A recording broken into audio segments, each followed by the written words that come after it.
Okey, so hari ni cikgu nak share sikit 6 punca kekal miskin.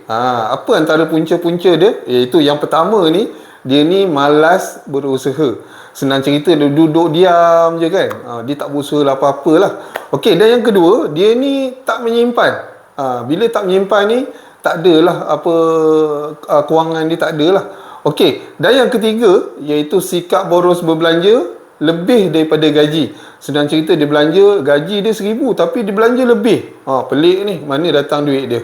Okey, dan yang keempat, dia tak peduli dengan hutang lapuk. Senang cerita, hutang dia yang sebelum-sebelum ni pun dia tak settle lagi. Kan? Lepas tu dia tambah lagi hutang. Hati-hati tuan-tuan. Okey, dan yang keenam ni, tiada dana kecemasan. Ini yang paling penting sekali. Tak ada dana kecemasan. Sebab kita kena tahu, andai kata kereta kita rosak ataupun kita sakit, kita perlukan kos rawatan. Jadi kita perlulah dana kecemasan ni pada waktu tu. Setuju tak setuju? Nak kaya atau nak miskin? Pilih masing-masing. Setuju tak setuju? Okey, seterusnya saya pilih untuk jadi kaya. Korang pula bagaimana? Kan?